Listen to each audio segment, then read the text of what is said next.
heavy. Just like a pistol, ayy.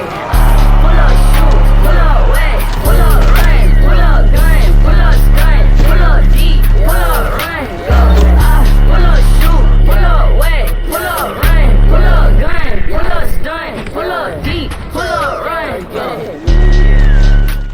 Alright, what's up guys? Welcome back to another guide. It's been a little longer than usual since the last one, but the update changes have made it a lot harder to grind a unit to max to be able to give you guys a real in-depth look at a unit from top to bottom. Bruh. But before we dive right in, I need to make sure I announce the winner for the last giveaway. So congratulations to McKennis4545. I'll be in contact with you soon to get your code over to you. And if you're interested in winning a code for yourself, stick around to the end and there'll be another giveaway in this video as well. Now that that's out of the way, we're back today with the Palace Guards, one of my favorite general purpose units. And actually, I've got some clips from both before and after the preseason update that I'll be throwing in for this video. But I'll make sure that any of the old clips I use only show examples of what can still be done, because I think they used to be much more diverse in how to build them, and now there's kind of a clear top build. And we'll get into that first, as always, with the unit tree and the Veterancy lines. So into the unit line, the Palace Guards are one of the easiest units to grind towards in the silver tree because it's just a completely straight shot down the line. You don't have to unlock any other units to get to it, just the few upgrades. And so after the 15,000 honor that all silver units require, only 7,410 honor is needed to get there in the tree through those few upgrades.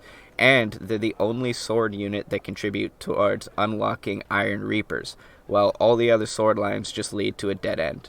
Then if we switch over to the Veterancy lines, we'll start to get our first look at the changes since the update. Since both lines used to have a more legitimate use, the bottom defensive line with its shield formation was actually a great slow push unit to walk up on a point with, but its AI has been tweaked and they just don't act the same way in taking out units when they get close to that shield wall now. And for that reason, the shield formation, the whole thing, is much less useful. And so because of that, the entire line is much less useful. The top line, however, and how it impacts your playstyle has remained mostly unchanged, bringing with it some hard-hitting bonuses that make a massive impact.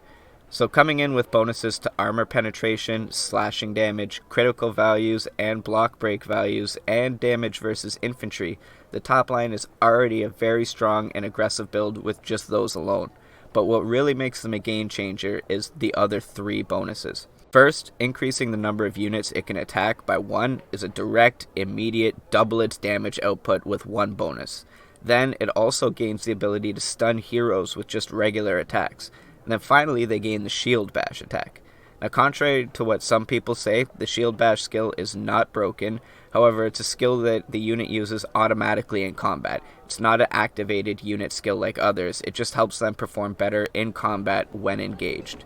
So all of this adds up to make them a devastating unit to charge into large engagements with, and they get so tanky when leveled up that they're able to just get tons of kills and survive to get healed up and join another engagement multiple times, which is one of the main reasons why they stand out so much against other swords.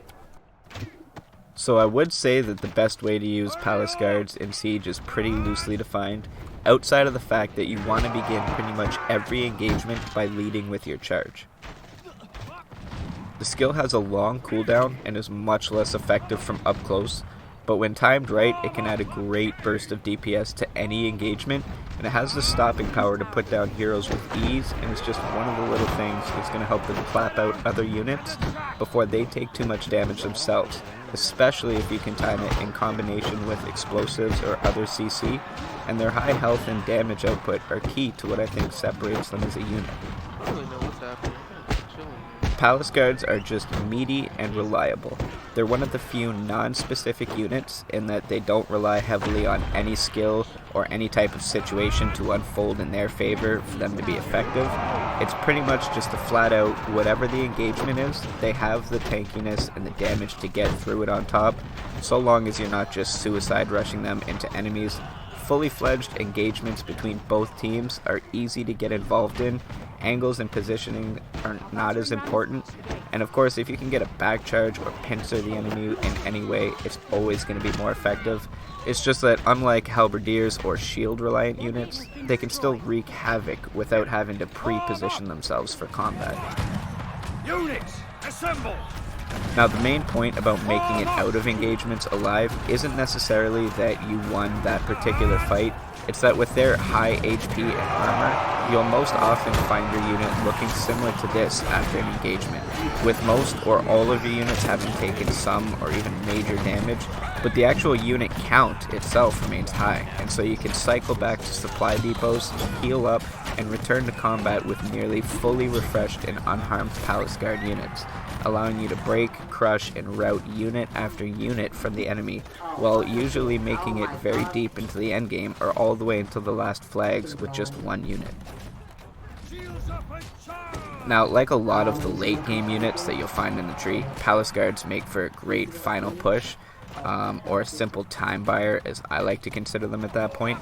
When it comes down to the final point, it's often a lot more about time and position than your actual unit count. And the Palace Guards are just one of those units that can hold the line and be incredibly annoying to deal with, even if it comes at the cost of losing most or all of your unit in order to achieve the win.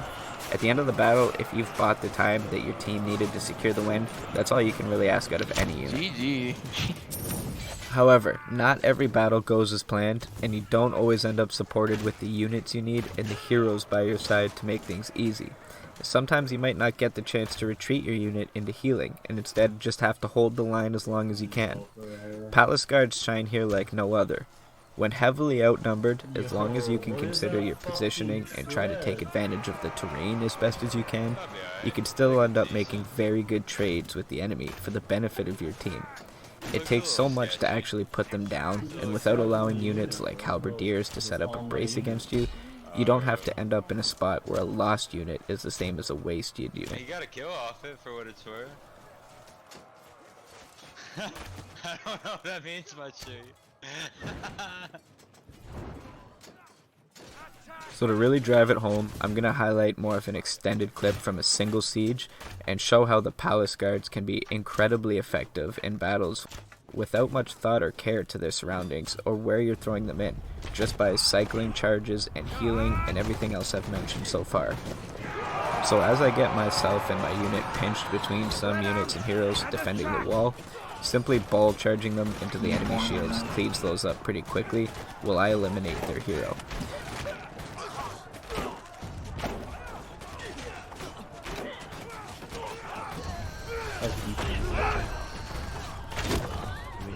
Fucking traps! Now, keep in mind that my unit is taking back shots this entire time from a full range unit and 3 ranged heroes. They're not even trapping where units are, they're just So consider that when looking how slowly they're losing health.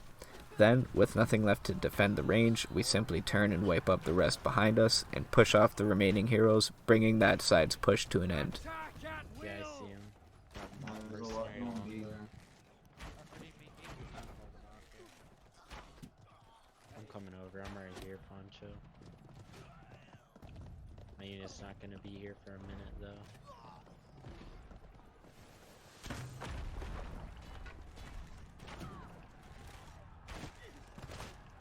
Shields up and charge! Attack! Get him.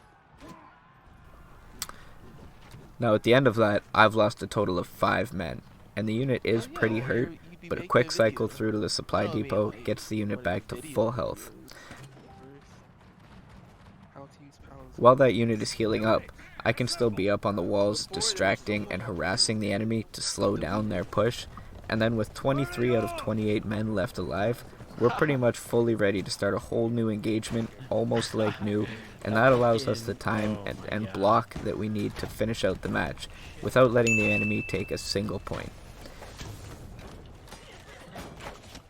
Now of course you never know who you're going to be playing against, and some teams might be a little more coordinated in being able to break through your line, so this is of course not going to be the result of all of your battles, but it definitely does show the capabilities of Palace Guards to push through an engagement and survive to see another fight later in the battle. So guys, I hope you enjoyed the video and helped you get an idea of what you're getting into if you decide to go with the new Palace Guards. If you'd like to enter your name into the giveaway, it's going to be pretty much the same as the last one. Just like the video, subscribe to the channel, and then leave me a comment knowing me a couple things. First, I want you to leave your Discord ID so that if you win, I can reach out to you privately and send you your code. Or if you don't want to post your ID publicly, then just join the Discord that I've left in the description here and let me know that you're in there. Second, I want to hear from you guys about what unit you've seen the most change from since the preseason update went live, and what or how exactly that unit has changed. Dude, halberds are I've heard a lot of fucking people awesome. noticing changes on the AI of how prefecture swords work and how the bow riders interact, but I'm sure there's a lot more that I haven't heard of yet, and this is a great opportunity for me to reach back out to you guys for information that I'm looking to get. So again, thanks for watching everybody, and I hope to see you in the next one. Take care. Wow, only